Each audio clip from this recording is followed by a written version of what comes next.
বৈরুতে আবাসিক ভবনে দফায় দফায় বিমান হামলা। মধ্যপ্রাচ্য সম্পূর্ণ যুদ্ধের দ্বারপ্রান্তে, জাতিসংঘে বলছে ল্যাভরভ। গাজায় বিজয় না হওয়া পর্যন্ত লড়াই চালিয়ে যাবে ইসরায়েল। জাতিসংঘ হলো অন্ধকার ঘর, বলছে নেতানিয়াহু। বিদ্রোহীদের দখলে মায়ানমারের বড় এলাকা, ক্ষমতাচ্যুতের পথে জান্তা।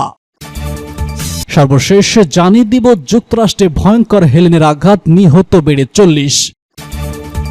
বৈরুতে আবাসিক ভবনে দফায় দফায় বিমান হামলা। লেবাননের রাজধানী বৈরুতের অঞ্চলে বেশ কয়েকটি আবাসিক ভবনে দফায় দফায় বিমান হামলা চালিয়েছে দখলদার ইসরায়েলি বাহিনী। রাজধানীর অঞ্চলে এই নজিরবিহীন হামলা চালানো হয়েছে, এতে শিশুসহ অনেকেই হতাহত হয়েছে। বিশ্ব নেতাদের যুদ্ধবিরতি চুক্তির আহ্বানে সাড়া না দিয়ে লেবাননে অব্যাহত প্রাণহানি হামলা চালিয়ে যাচ্ছে ইসরায়েল। এতে গত সোমবারের পর লেবাননের 7 শতাধিক মানুষ নিহত হয়েছে। ফিলিস্তিনের প্রধানমন্ত্রী মোহাম্মদ মুস্তফা জাতিসংঘের নিরাপত্তা পরিষদে বলেছেন, ইসরায়েল একটি দুর্বৃত্ত রাষ্ট্র। এটিকে গাজা ও দখলকৃত পশ্চিম তীরে এবং লেবাননের জনগণের বিরুদ্ধে সংঘটিত অপরাধের জন্য জবাবদিহি করতে হবে। এদিকে গত বছরের 7 অক্টোবর পর থেকে গাজায় চালানো হামলায় 41,553 জন ফিলিস্তিনি নিহত হয়েছে, আহত হয়েছে 96,092 জন। এই পরিস্থিতিতে বিশ্বের বিভিন্ন দেশই নিজেদের নাগরিকদের লেবানন ছাড়ার আহ্বান জানিয়েছে। এবার সেই তালিকায় যুক্ত হয়েছে জাপানও। জাপানের প্রধানমন্ত্রী পরিষদ থেকে জানানো হয়েছে, লেবাননে বসবাস করা জাপানি নাগরিকদের নিরাপদের বিষয়টি আমরা পর্যবেক্ষণ করছি, পাশাপাশি নাগরিকদের দেশটি ছাড়ার আহ্বান জানাচ্ছি। মধ্যপ্রাচ্য সম্পন্ন যুদ্ধের দ্বারপ্রান্তে, জাতিসংঘে ল্যাভরভ। গাজার পর লেবাননে অব্যাহত প্রাণঘাতী হামলা শুরু করেছে ইসরায়েল।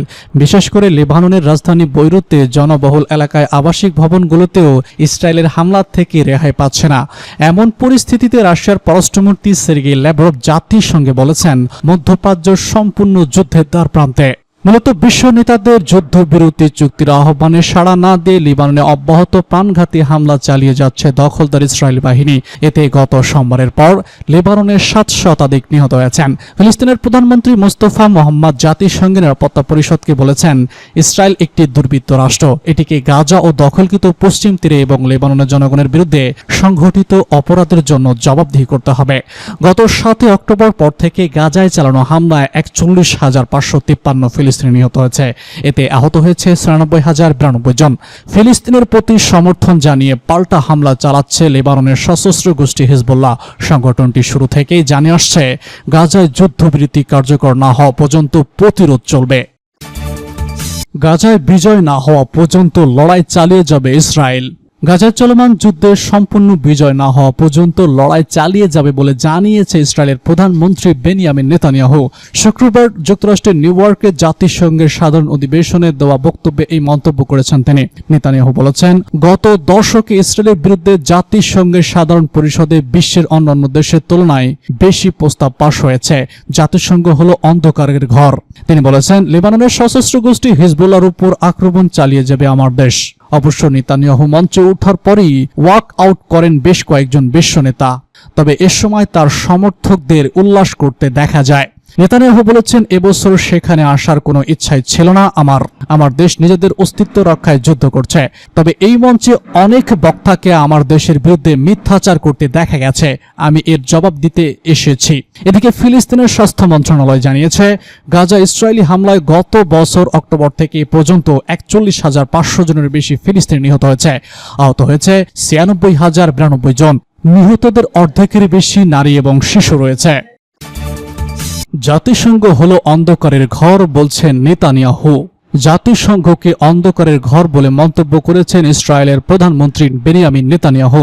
শুক্রবার যুক্তরাষ্ট্রের নিউ ইয়র্কে জাতিসংঘের সাধারণ অধিবেশনে দেওয়া বক্তব্যে তিনি এসব মন্তব্য করেন। নেতানিয়াহু বলেছেন, গত দশকে ইসরায়েলের বিরুদ্ধে জাতিসংঘের সাধারণ পরিষদে বিশ্বের অন্যান্য দেশের তুলনায় বেশি প্রস্তাব পাশ হয়েছে।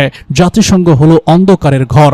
তিনি বলেছেন, গাজায় চলমান যুদ্ধ সম্পূর্ণ বিজয় না হওয়া পর্যন্ত লড়াই চালিয়ে যাবে ইসরায়েল। লেবাননের সশস্ত্র গোষ্ঠী হিজবুল্লাহর উপর আক্রমণ চালিয়ে যাবে আমার দেশ। অবশ্য নেতানিয়াহু মঞ্চে ওঠার পরপরই ওয়াক আউট করেন বেশ কয়েকজন বিশ্ব নেতা ও প্রতিনিধি। তবে এ সময় তার সমর্থকদের উল্লাস করতে দেখা যায়। নেতানিয়াহু বলেছেন, এবছর এখানে আসার কোনো ইচ্ছা ছিল না আমার দেশ নিজেদের অস্তিত্ব রক্ষার যুদ্ধ করছে। তবে এই মঞ্চে অনেক বক্তাকে আমার দেশের বিরুদ্ধে মিথ্যাচার করতে দেখা গেছে, আমি এর জবাব দিতে এসেছি। এদিকে ফিলিস্তিনের স্বাস্থ্য মন্ত্রণালয় জানিয়েছে, গাজা ইসরায়েলি হামলায় গত বছরের অক্টোবর থেকে এ পর্যন্ত ৪১,৫০০ জনের বেশি ফিলিস্তিনি নিহত হয়েছে। আহত হয়েছে ৯৬,০৯২ জন। নিহতদের মধ্যে অনেকেই নারী এবং শিশু রয়েছে। বিদ্রোহীদের দখলে মায়ানমারের বড় এলাকা ক্ষমতাচ্যুতের পথে জান্তা। মায়ানমারের সামরিক জান্তা ২০২১ সালে ক্ষমতা দখলের পর দেশটির বিদ্রোহী গোষ্ঠীগুলো বড় আকারে সামরিক সাফল্য পেয়েছে।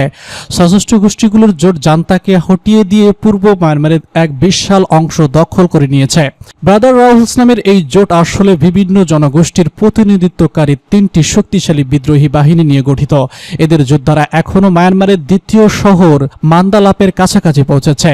ব্রাদার রাহুলস, যা থিল্যান্ড নামেও পরিচিত, মায়ানমারের সীমান্ত অঞ্চলের জাতিগোষ্ঠীগুলোর প্রতিনিধিত্বকারী ৩টি সশস্ত্র সংগঠন নিয়ে গঠিত। মিয়ানমারের গৃহযুদ্ধ সামরিক জান্তার বিরুদ্ধে সর্বশেষ বাহিনী হিসেবে গড়ে উঠেছে এই জোটটি। যুক্তরাষ্ট্রের ভয়ঙ্কর হেলেনের আঘাত, নিহত বেড়ে ৩৩। মার্কিন যুক্তরাষ্ট্র ২২৫ কিলোমিটার বেগে আঘাত এনেছে ভয়ঙ্কর হ্যারিকেন হেলেন। এতে অন্তত ৩৩ জন নিহত হয়েছে, খবর বার্তা সংস্থা রয়টার্সের। স্থানীয় সময় বৃহস্পতিবার রাত ১১টা ১০ ঘূর্ণিঝড় ফ্লোরিডার বেক অ্যাঞ্চে আঘাত আনে। রয়টার্সের প্রতিবেদনে বলা হয়েছে, ৪ ক্যাটাগরির এই শক্তিশালী ঘূর্ণিঝড়টি এরই মধ্যে দেশটির ফ্লোরিডা ও জর্জিয়া অঙ্গরাজ্যে ব্যাপক তাণ্ডব চালিয়েছে। এতে অন্তত ৩৩ জন নিহত হয়েছে। তাণ্ডবে প্রায় ৪০ লাখেরও বেশি ঘরবাড়ি, ব্যবসায়ী প্রতিষ্ঠান বিদ্যুৎ বিচ্ছিন্ন রয়েছে। এতে বলা হয়েছে, দেশটির উপকূলীয় এলাকায় বিস্তৃত অঞ্চল জুড়ে বিশৃঙ্খল অবস্থা তৈরি হয়। এতে করে ফ্লোরিডা উপকূলের পাম্পা পাঞ্চ ও অন্যান্য এলাকায় বহু নৌকাযান উল্টে আছে। রাস্তার উপর অনেক গাছপালা উল্টে পড়ে আছে। অনেক জায়গায় যানবাহন পানিতে আটকা রয়েছে এবং কিছু জায়গায় রাস্তাঘাট তলিয়ে গেছে। মার্কিন ন্যাশনাল হারিকেন সেন্টার জানিয়েছে, হারিকেন হেলেন ২২৫ কিলোমিটার বেগে ফ্লোরিডা উপকূলে আঘাত আনে।